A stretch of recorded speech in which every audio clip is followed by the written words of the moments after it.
Factorizing the quadratic expression, y is equal to ax squared plus bx plus c.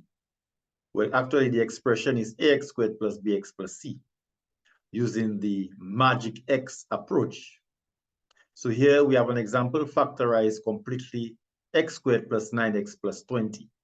So please take out your pen and your calculator and your exercise book, because when you are looking at a math video, anytime you are looking at a math video, you must be participating. For you to understand fully the content, you must be participating in the video itself. So you'll be pausing, writing down, rewind, replay, so that you can actually understand what the content is saying. So please pause the video and copy this down.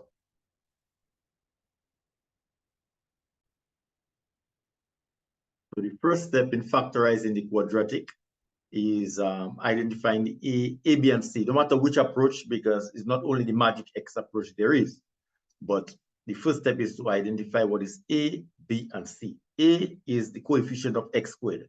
Now, if you don't see a coefficient in front of x squared, there is an automatic 1. So actually, the value of A is 1, positive 1. The value of B is the coefficient of x, which is 9. B is equal to 9. And C is the constant by itself. C is equal to 20. Please pause the video and copy this down.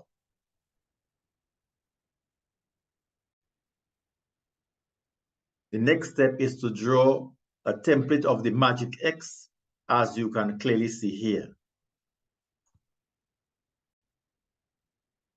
So you've got ax squared plus bx plus c. So up here in the magic X, you write the value of A, you write AC, and you put a space to write the value of AC, that's A times C. Directly beneath, you write the value, you write B, and that's where the value of B comes. And on the left side and the right side, you're going to have two fractions, so you can write the fractional lines, and the denominators will always be the value of A. So please copy down this magic X template as accurately as possible. So now we're going to complete the magic X. Here we're going to write the value of AC, which is A times C. A is 1 and C is 20. So A times C is 1 times 20. So AC is 20. Directly beneath, we write the value of B. B is equal to 9. And here on the denominator of both fractions will be the value of A. The value of A is 1. So 1 coming here and 1 coming here.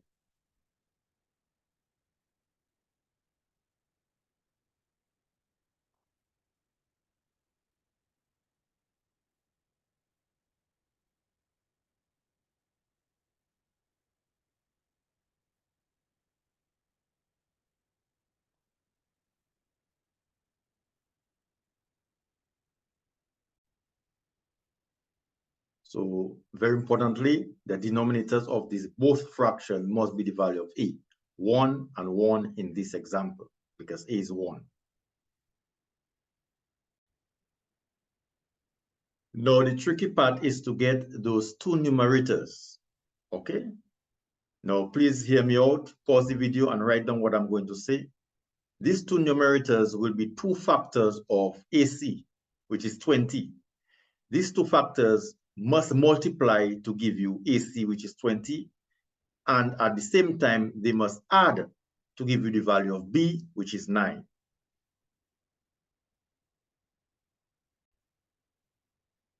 So I took the liberty of typing it. So here it is, two numerators, here and here.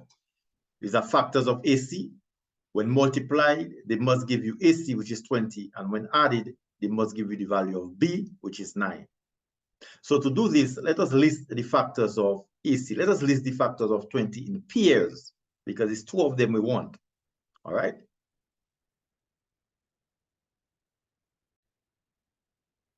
So here are the factors of 20 listed in pairs. 1 times 20 is 20.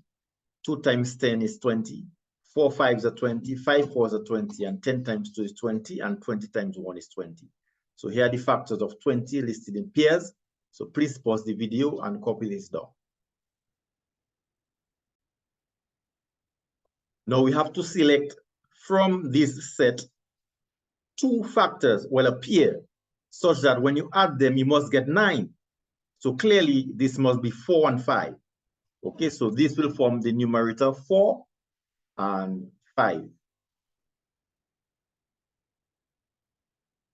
You can put 5 and 4, you could put 5 first and 4 first because 5 plus 4 is also 9. So please pause the video and copy this down. The next step is to write a simplified version of the magic X. You don't have to write AC, you don't have to write B, but you must write the two fractions because what we are going to do, we are going to simplify the two fractions where possible. Okay, so please copy down the simplified version of the magic X and put on the left and the right side the fractional line for a simplified version of these two fractions. So please copy this down. So this left fraction there is 4 over 5, 4 over 1.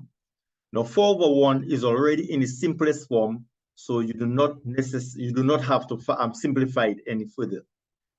Now the other fraction on the right side is 5 over 1. It also is in the simplest form, so you do not have to simplify any further. So you just carry them forward, over 1 and 5 over 1. So please copy this down.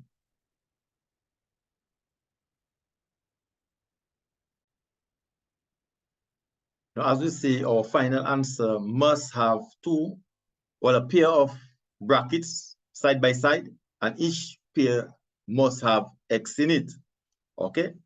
Now, the rule is that in the simplified fraction, the denominators will form the coefficient of X and the numerators will form the constants. So our denominators there are 1 and 1. So 1 will come here as the coefficient of X, and 1 will come here as the coefficient of X. Now, the numerators will form the constants.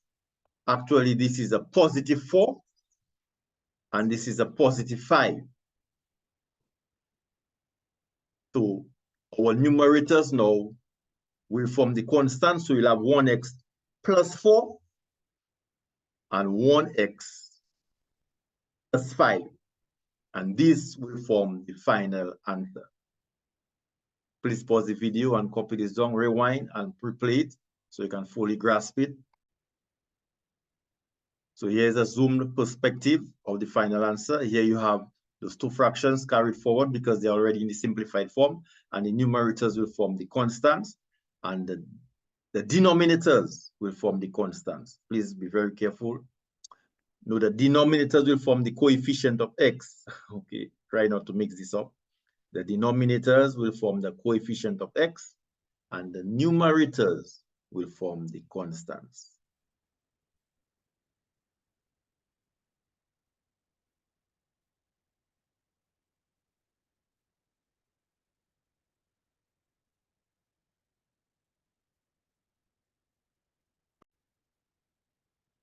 Factorizing the quadratic using the magic X approach.